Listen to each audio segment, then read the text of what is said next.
How Ubeek, the scientific bushranger, robbed the Morningvale Company's safe. By Clarence W. Martin, published in the Geelong Observer, Saturday, April 2, 1910. A pelting rain volleyed against the veranda of the Royal Hotel at Morganville. A roaring wind boomed upon the iron roof. Miners, just off shift, rushed to the shelter of the bar, where they speedily forgot their outer soaking by the application of liquid inwardly.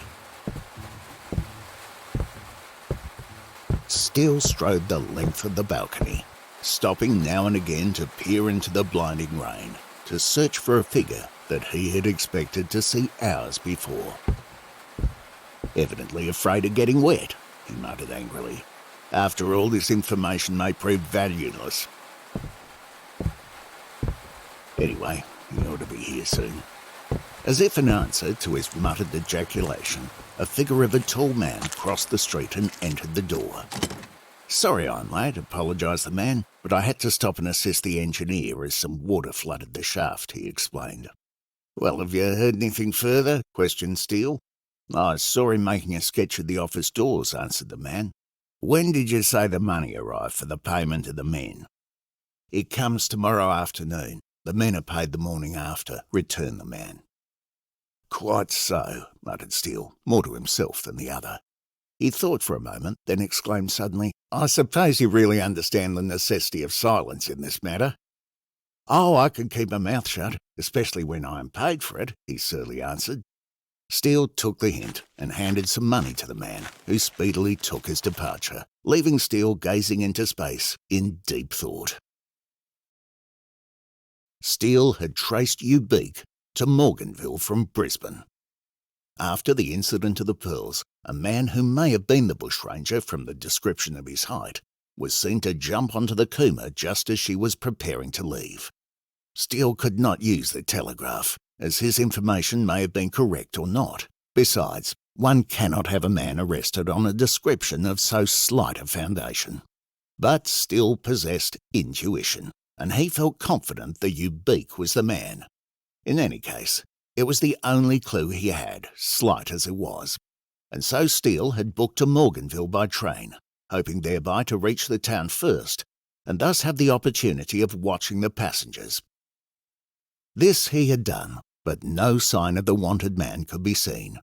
Yet he had arrived, for a letter reached him at his hotel next morning, informing him of the writer's intention to rob the company's safe, and to add insult to injury, had defied Steele to prevent him.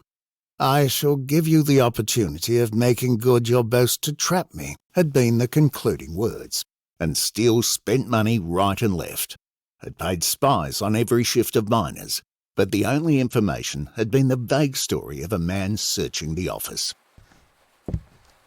Steele strode the length of the veranda like a caged lion. He would have much preferred to take the bearings of the town and the great Morganville mines, but one could never be certain of being unobserved. And as he did not wish to show his hand to prying eyes, he would take a stroll round on the midnight shift. Yes, that would be the best plan, he thought. And entering his room, he threw himself on the bed and gave way to deep thought. He paid a visit to the mine at midnight shift, and gazed narrowly at every man as he passed, but could discern none that resembled the noted outlaw. Tall men there were in plenty, but none possessed the elastic step of the man he sought. He made a special point of men who stooped or limped, but if a man limped it was through accident, as he afterwards learned from the foreman. So, nonplussed and in a bad frame of mind, he walked back to the hotel and sought solace in slumber. He interviewed the manager the next morning. "Good morning, Mr. Steele, I believe," greeted the manager effusively. "Yes, sir. You received my explanatory letter, I suppose?" "Oh, yes. It seems to me to be a kind of a hoax. No sane man would acquaint anyone beforehand of his intentions," remarked the manager. "But this man is perfectly sane," replied Steele, "and possesses the acumen of 20 ordinary criminals. Well, he'll need it. Our safe would take a locksmith a week to break it open with a sledge and drill, even if he were given carte blanche, added the manager. Do you have a watchman on duty tonight? Queried Steele.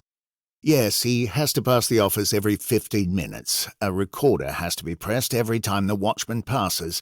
In addition, he looks through the window to see that the safe is not being tampered with. Do you possess the keys, may I ask? Well, I possess one, the head cashier has the other, and neither of us can open the safe unless the other is present. I will keep watch tonight, said Steele, and I shall have a constable stationed at the back. No one will be able to approach without one of us seeing him. I think you will find it is all a hoax, returned the manager. Anyway, we shall see. Good morning. So far, Steele had nothing to worry about. Nothing, that is, as yet. Nothing had been accomplished to cause him any uneasiness. After all, it would take someone cleverer than the outlaw to enter the office unseen, he thought, and, whistling gaily, he went to the local inspector to arrange for a man to keep watch with him at night. Steele greeted the local sergeant with a cheery, "Good morning. I want the pick of 3 of your men," he said. "There's a danger of the company losing their cash tonight, and I want to have the pleasure of putting the derbies on a man who has evaded the law long enough." "So you suspect the identity of the man?" queried the sergeant. "No, not suspect, I know." And Steele acquainted the astonished sergeant of his impudent letter. The sergeant gave vent to a prolonged whistle. "You beak," was his comment. "Great Scott! He'll want a bit of fixing. Why, every man in the Queensland forces had a try at him, only to be made to seem a blithering idiot." Steele winced at the sergeant's last words and gave way to a gesture of annoyance. "Perhaps he will be the idiot tonight," he savagely remarked. "Let's hope so. Still, I'll be content to think him an idiot when he is safely under lock and key. And even then, his past exploits will prove him anything but that," he added. "Can you let me have the men tonight?" "Yes, you are welcome. I will come too if you wish it." "Certainly. Bring your men to my hotel at 10 o'clock. We will go up together. That will be early enough, as the manager and his cashier do not leave until 11 tonight. After that, the watchman is in charge." "Very well," returned the sergeant, "and I hope we'll have the reward of our vigils." "Amen," fervently uttered Steele. It was a hot night as the small body of watchers ascended the hill leading to the works. A beautiful full moon shone upon the pay office and lit up the surrounding ward with the searching brilliancy of 1,000 arcs. "It will take a smart man to cross the yard without us seeing him," muttered Steele to the sergeant. "Yes, that is if he's not already inside." "No chance of that," returned Steele. "See, the door is locked, but the watchman can see the safe every time he passes. No one could work on it without the watchman giving the alarm. Besides," he added, "even granting a man were inside, he would only have 15 minutes to break open a safe that would take a gang of men a day to accomplish with drills and gelignite. It is out of the question." "If that's the case, we shall have our watch for nothing." "I hope not. I'd give 5 years of my life to trap him red-handed." "So would others," replied the sergeant. Steele touched his hand to command silence. A figure could be discerned coming across the yard. It made straight for the office door. Steele had commenced to rush upon the man, but a hearty "Good evening" reassured him. It was the manager. "Thought I was the robber?" laughed the manager. "As daring as he is, I hardly think I'd have the temerity to walk up the door in this light," said Steele.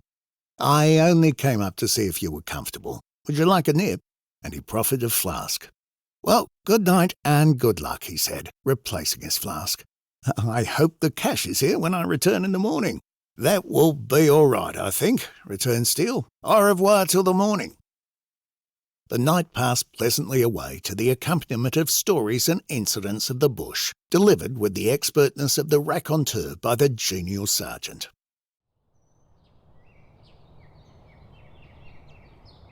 The sun had burst through the clouds some 2 hours when Steele glanced at his watch. 6 o'clock, he informed the sergeant. "Another hour and the manager will be here to take charge." Well, we have seen the safe every few minutes and it is still intact, he laughed. So our enterprising friend has been safely left. Yes, returned the sergeant. He should not have skited so loud. Then perhaps we should not have waited for him. Ah, here is the manager and cashier coming across the yard, cried Steele. We shall soon be able to enjoy a good breakfast. No sign of the terror? Queried the manager, looking through the window. I can see the safe door is intact, he added, but I suppose you had better see it before you leave, though it is only a matter of form. He opened the door and advanced toward the safe, taking out his keys as he did so. He put his hand on the top to steady himself, and the supposed safe toppled to the floor. The manager's jaw dropped. The safe was a wooden replica of the door and had been fixed to the floor, and what the watchman and the detective had viewed every 15 minutes had been the false representation of the safe. The manager was incapable of speech. Steele rushed to the safe, and a sight met his eyes that turned his blood to ice. The safe door was melted away as completely as if it were butter, a large opening in the floor being covered with fragments of metal. My God, done again, was all his dry lips could utter. Yes, and £10,000 gone, moaned the manager. Steele made an examination of the opening in the floor. It led to a small aperture, presumably in the face of the solid rock. I'll come after breakfast, he informed the discomfited manager. With the sergeant and his men, they descended the hill like a tired flock of sheep, too full for words. They parted at the hotel door, where at breakfast, a few minutes later, Steele's wonderment was dispelled by a letter that had been left for him. Steele knew too well who was his correspondent as he broke the envelope and composed his mind to read the fatal news. Dear Steele, it ran. Sorry you should have a night in the open. Did you think I was going to walk up to the door with a kit of burglar's tools on my back? Fie, Steele, you should know me better by now.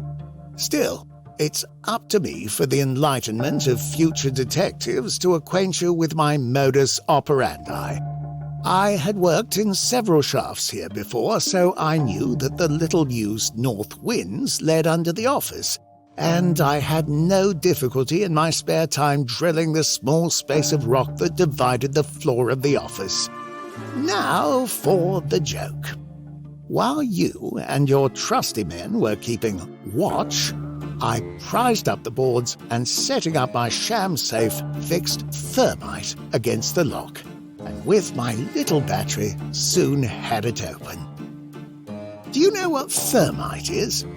It is a composition that develops an intense heat only to be produced in a laboratory without its aid.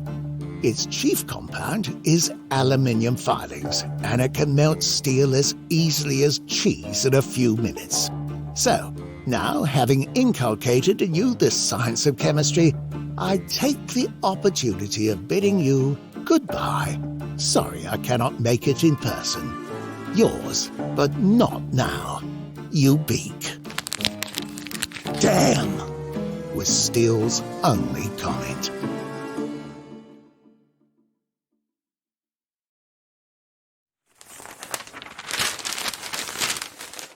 The Helpful Bushranger by William Moore Farrar. First published in the Launceston Examiner, 6th April 1867. Chapter 20. The flames arose high in the air, choking first one and then another, singeing Mr. Juniper's eyelashes, setting his tattered coat on fire, and threatening to baffle all his efforts. The playful breezes accelerated the fire's progress, and they darted along the ground, through the dry grass and withered leaves, with the rapidity of lightning. Seizing upon the paddock fence, gliding through to the other side, and commencing to devour like an eager epicure the overripe grain. The cry was now for water, water! But the cask had been emptied, and 2 men had gone to the river to fill it again. Here, Juniper and 7 men laboured as for their lives. As they laid about them like madmen with their boughs, they were joined by another man, a tall, sallow-faced stranger, whom nobody had seen before. This individual threw a fresh bough upon the blazing corn with almost superhuman energy and shouted, "Courage! Courage! We'll beat it yet!" The men redoubled their labours.